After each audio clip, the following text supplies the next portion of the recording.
This story is very meaningful. Everyone should hear it. Listen to Brian tell the story. I caught them red-handed. My fiancé, Mark, and my sister Sarah tangled up in each other's arms on our couch, lips locked, oblivious to the world, while I stood frozen in the doorway, 8 weeks pregnant with his child. The air sucked out of my lungs like someone had punched me square in the chest. My hands shook, clutching the grocery bags I'd hauled home after a long shift at the diner, and a jar of pickles slipped from my grip, shattering on the hardwood floor with a wet crash. That's when they jolted apart, Mark's wide eyes darting to me, Sarah's smirk faltering for half a second before she wiped it clean and crossed her arms like she owned the place. "Emma," Mark stammered, scrambling to his feet. "It's not what it looks like." "Not what it looks like?" I wanted to scream, to claw at his lying face, but my throat closed up, and all I could do was stare at the man I'd loved for 3 years and the sister I'd tolerated my whole life, both betraying me in the worst way imaginable. Tomorrow, I decided right then, trembling with rage and heartbreak, I'm exposing this mess to the whole damn family. My name's Emma Hayes, 28 years old, a single mom to my 4-year-old daughter Lily from a fling that didn't last past her first birthday. I work double shifts at Marty's Diner in this sleepy little town outside Chicago, pouring coffee and flipping burgers to keep a roof over our heads. I'm the quiet one, the dependable one, the girl who doesn't make waves. Not like Sarah, my older sister by 4 years, who's always been the loud, flashy star of the Hayes family. I met Mark at the diner 3 years ago when he came in for a late-night burger, all charm and easy smiles, and I fell hard. We moved in together after a year, built a life, or so I thought. 3 weeks ago, I found out I was pregnant again, and for one shining moment, I let myself believe we were finally on track to be the stable, happy family I dreamed of since I was a kid watching my parents bicker their way through a messy divorce. But that dream's dead now, smashed like that jar of pickles, and all I've got left is the fire burning in my gut to make them pay. That night after I caught them, I couldn't sleep. Lily was tucked in her room, her soft snores drifting through the thin walls, while I sat on the edge of my bed, staring at Mark's empty pillow. He'd bolted out the door after his pathetic excuse, muttering something about needing air, and Sarah had sashayed out behind him, tossing a "don't be so dramatic" M over her shoulder like I was the one in the wrong. Dramatic? My hands clenched the sheets so hard my knuckles turned white. I felt sick, my stomach churning, not just from the baby growing inside me, but from the images flashing in my head. Mark's hands on her, Sarah's smug laugh, the two of them plotting behind my back. I grabbed his phone from the nightstand. He'd left it in his rush to escape, and unlocked it with the passcode I'd seen him use 1,000 times. What I found made my blood run cold. Text, dozens of them stretching back months. "She's clueless," Sarah wrote in one, time-stamped 2 days after I'd told Mark about the baby. "Told her yet?" she'd asked, and he'd replied, "Nah, let her figure it out when she's too fat to run." They'd laughed about me, mocked my stress, my quiet life, my naivety. One message from Sarah gutted me the most. "Mom and Dad always said I was the pretty one. Guess that's why I get the guy too." I dropped the phone like it burned me, tears stinging my eyes. My own sister, the one who hugged me at Christmas dinners and whispered snide comments about my cheap clothes to her friends, had stabbed me deeper than I ever thought possible. Mark, the man I trusted with my heart and my daughter's future, was no better. I swiped at my face, anger overtaking the hurt. They thought I'd stay silent, that I'd swallow this like I'd swallowed every slight from Sarah my whole life. They were wrong. The next morning, I called my best friend Tessa, a no-nonsense bartender who'd been my rock since high school. She picked up on the second ring, her voice groggy. It's 7 a.m. What's up?" I spilled everything, my words tumbling out between sobs. Mark, Sarah, the text, the betrayal. Tessa went quiet for a second, then let out a low whistle. "Jesus, Emma, that's some soap opera shit. What are you gonna do?" I took a shaky breath, staring at the screenshots I'd printed out from Mark's phone. "Mom's hosting a family thing tomorrow," I said, "to celebrate the pregnancy. I'm gonna show everyone who they really are." Tessa laughed, sharp and approving. "That's my girl. Burn it all down. Need me there for backup?" I smiled for the first time in days. Yeah, Tess, bring your brass knuckles. Later that day, Mark slunk back home like nothing happened, tossing his keys on the counter and avoiding my eyes. I stood in the kitchen, chopping carrots for Lily's dinner, the knife trembling in my hand. We need to talk, I said, keeping my voice steady. He sighed, leaning against the fridge. Emma, you're blowing this out of proportion. It was a mistake, okay? I was drunk. Sarah came over. It just happened. I slammed the knife down, the blade sticking into the cutting board. A mistake? I hissed. You've been screwing her for months, Mark. I saw the texts. You told her about the baby before me. You laughed about me. His face paled, but he doubled down, stepping closer with that fake sincerity I used to fall for. You're hormonal, babe. Pregnancy's messing with your head. Let's just forget it, huh? I shoved past him, my chest tight with fury. Get out, I said, pointing at the door. Now. He grabbed his keys and left, muttering curses under his breath. And I sank to the floor, hugging my knees, fighting the urge to scream. Sarah texted me an hour later. Keep your mouth shut, Emma. No one needs to know. You'll just look crazy. I stared at the screen, my jaw clenching. She thought she could bully me into silence, like she'd done when we were kids, and she'd steal my toys, my friends, my spotlight. Not this time. I texted back one word. Watch me. Then I blocked her number, my hands shaking with a mix of fear and resolve. I wasn't just fighting for me anymore. I had Lily and this new baby to protect. I couldn't let them grow up thinking it was okay to let people walk all over you. The day of the family gathering rolled around, a crisp Saturday afternoon at my parents' house on the edge of town. Mom had strung up balloons and baked a cake, oblivious to the storm brewing.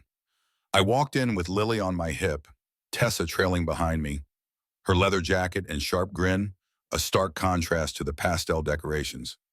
Relatives milled around, Uncle Joe with his beer gut, Aunt Carol with her yappy little dog, cousins I barely knew, all chattering about my happy news. Mark was there, sitting on the couch, sipping a beer like he belonged. Sarah strutted in minutes later, her tight red dress screaming for attention, flashing me a smug look as she hugged Mom.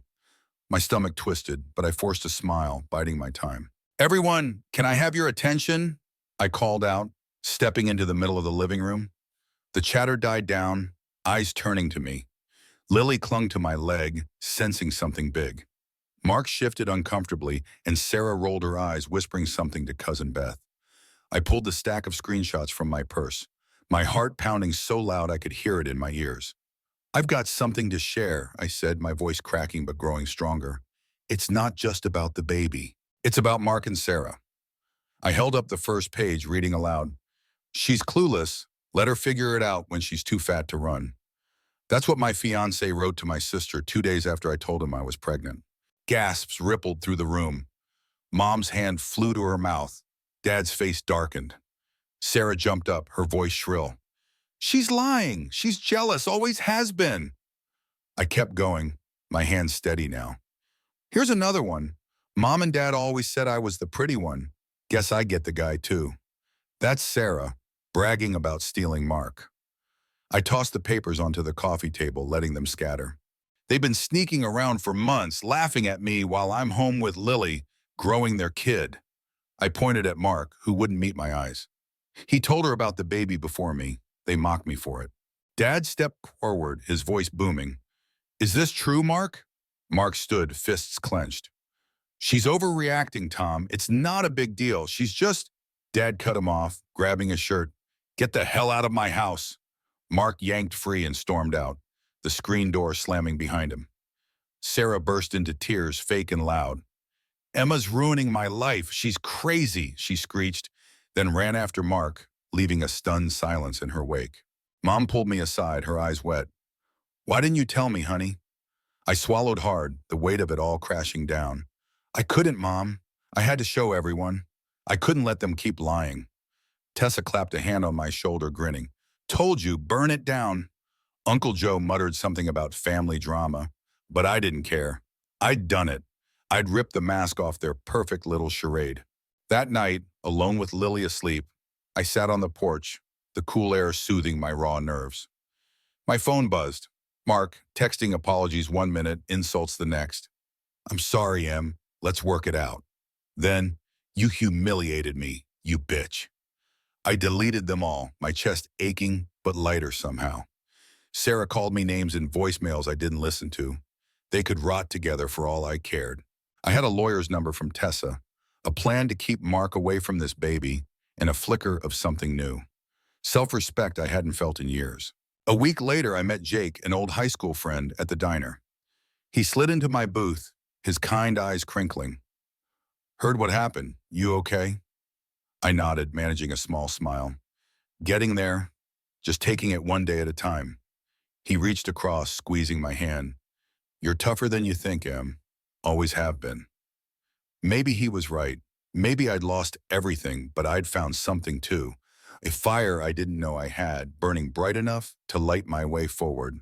Jake's hand lingered on mine across the diner table, warm and steady, a quiet anchor in the storm that had become my life. I looked into his eyes, soft brown, flecked with gold, and felt a flicker of something that hadn't in years. Trust. Not the blind, desperate kind I'd given Mark, but something cautious, fragile, like a seedling breaking through cracked soil. Thanks, Jake, I said, my voice low, rough from days of crying. Means a lot you're here. He grinned, lopsided and real. Always am. You're not alone in this, you know. I nodded, swallowing the lump in my throat, and for the first time since that awful night, I let myself imagine a future that didn't feel like a prison. Back home, Lily was coloring at the kitchen table, her little tongue poking out as she scribbled a purple sun. I watched her, my chest tight with love and guilt. She didn't deserve this mess. None of it. Mommy, when's Mark coming back? She asked, not looking up. My heart sank. I knelt beside her, brushing a curl from her face. He's not, sweetie, I said softly. It's just us now, okay? And the baby. She frowned, then nodded, going back to her drawing like it was that simple. Maybe for her it was. Kids bounce back, don't they? I wished I could too, but every time I closed my eyes, I saw Mark's hands on Sarah, heard her mocking laugh echoing in my skull. The lawyer Tessa hooked me up with, a sharp woman named Laura with a no-bullshit attitude, met me the next day. Her office smelled like coffee and old paper, and she flipped through my stack of screenshots with raised eyebrow. This is gold, Emma, she said, tapping a manicured nail on the table. He's got no leg to stand on for custody, not with this evidence and his spotty financial history. We'll lock him out of your life, and this kid's clean and legal. I exhaled, relief washing over me like cool water. And money? I asked, my voice small. I've got Lily and the baby to think about. Laura smirked. He's barely contributed to rent, right? We'll hit him for back support. He'll pay or he'll regret it. I left her office feeling lighter, like I'd shed a layer of the shame Mark and Sarah had piled on me. But they weren't done with me yet. Mark started calling from random numbers, leaving voicemails that swung between begging and raging. Emma, I messed up. Let me fix it, he whined in one, his voice slurred, drunk probably. Then, hours later, you think you're better than me. You're nothing without me. You'll see. I saved them all for Laura, my hands trembling with disgust. Sarah took a different tack, posting cryptic crap on Facebook. Public, of course, so the whole town could see. Some people love tearing families apart, she wrote, tagging Mark with a heart emoji. Comments poured in from her clique, Cousin Beth, her friend Marcy, calling me a liar, a homewrecker, a jealous bitch. My phone buzzed with texts from Aunt Carol. Why can't you just let it go, Emma? You're hurting your mother. I turned it off, my stomach twisting. They wanted me to shrink, to fade back into the shadows like I always had. Not this time. Tessa showed up that night with a bottle of cheap wine, non-alcoholic for me, and a plan. We're crashing their pity party, she said, her eyes glinting with mischief. Word is Mark and Sarah are holed up at her place playing victim to anyone who'll listen. Let's give them something to cry about. I hesitated, my nerves frayed, but the fire in my gut flared up. Okay, I said, grabbing my coat. Let's do it. We drove to Sarah's apartment, a rundown duplex on the edge of town she'd always bragged about upgrading with Mark's help. Cars lined the street, Beth's Honda, Marcy's beat-up Ford, proof of their little support group. Tessa handed me a megaphone she'd snagged from her bar. Go big or go home, Em, she said, grinning. I took it, my heart racing, and stepped onto the lawn. Hey, Sarah! I shouted through the megaphone, my voice echoing off the building. Lights flicked on in neighboring windows. You and Mark want to tell everyone how you screwed me over? Or should I? The front door flew open and Sarah stormed out, her face twisted with fury, Mark stumbling behind her, a beer in hand. What the hell, Emma? She screeched. You're pathetic. I didn't flinch. Pathetic's laughing at your pregnant sister while you sleep with her fiancé, I shot back, loud enough for the growing crowd of neighbors to hear. Read your texts, Sarah. I've got 'em all. And Mark, you're done. Lawyers got you by the balls. Tessa whooped beside me, and I saw Beth peek out the window, her face pale. Mark lunged forward, but Tessa stepped in, shoving him back. Try it, asshole, she growled. He backed off, muttering curses, while Sarah screamed at me, her voice cracking. You'll regret this, she yelled, but I just turned and walked away, the megaphone dangling in my hand, adrenaline pumping through me like wildfire. Word spread fast. By Monday, Sarah's Facebook was silent. Her friends' comments dried up. Mark's boss at the auto shop, Jake's cousin turns out, fired him after hearing the story, and I heard he'd started crashing on random couches, too broke to keep his apartment. Sarah got evicted a week later, her landlord fed up with the noise complaints from that night. Mom called me, her voice shaky. Sarah's a mess, Emma. She's living with Beth now, crying all the time. Mark's gone off the deep end, drinking, fighting. I don't know what to do. I sighed, my anger softening into pity, but not forgiveness. They did this to themselves, Mom, I said. I'm done fixing their messes. She didn't argue, just hung up, and I felt a pang of loss for the family we'd never be, but it passed quick. Months rolled by and my belly grew, the baby kicking strong inside me. Lily started kindergarten, her chatter filling the quiet moments. Jake became a fixture, bringing takeout, fixing the leaky sink, playing catch with Lily in the yard. One night as we sat on the porch, the stars bright above us, he turned to me, his voice soft. I've liked you since we were kids, Em. Never thought I'd get a shot. I froze, my heart stuttering. Jake, I'm a mess right now, I said, looking away. 2 kids, no clue what's next. He took my hand, steady as ever. I'm not asking for everything, just a chance. I met his eyes, and for once, I didn't feel scared. Maybe, I whispered, and he smiled, leaving it there, open and hopeful. Mark and Sarah? Last I heard they'd tried running off together, some half-baked plan to start over in Ohio. Didn't last. Sarah ditched him after a month, shacked up with some guy she met at a bar, while Mark got picked up for a bar fight, stuck in a cell with no one to bail him out. They'd burned every bridge, left with nothing but the wreckage they'd made. Me? I'm still here, standing taller than I ever thought I could. Laura got me a fat settlement from Mark, enough to move us into a little house with a yard for Lily and the baby. A boy, I found out, due any day now. I named him Eli after my grandpa, a quiet promise to build something better. Looking back, I see it clear. I spent years letting them dim my light, thinking silence was strength. But real strength? It's speaking up, fighting back, even when your voice shakes. Mark and Sarah thought they could break me, but they didn't. They just lit the match. Now they're ashes, and I'm still burning, bright and alive. I don't know what's next. Maybe Jake's part of it, maybe not. But I know I'm done hiding. I've got my kids, my fire, my life, and that's enough for now. So what do you think? Did I do right blowing it all up like that? Or should I have stayed quiet? Let them win. Drop your thoughts below. I'm curious. Life's messy, and I'm still figuring it out. Maybe you are too.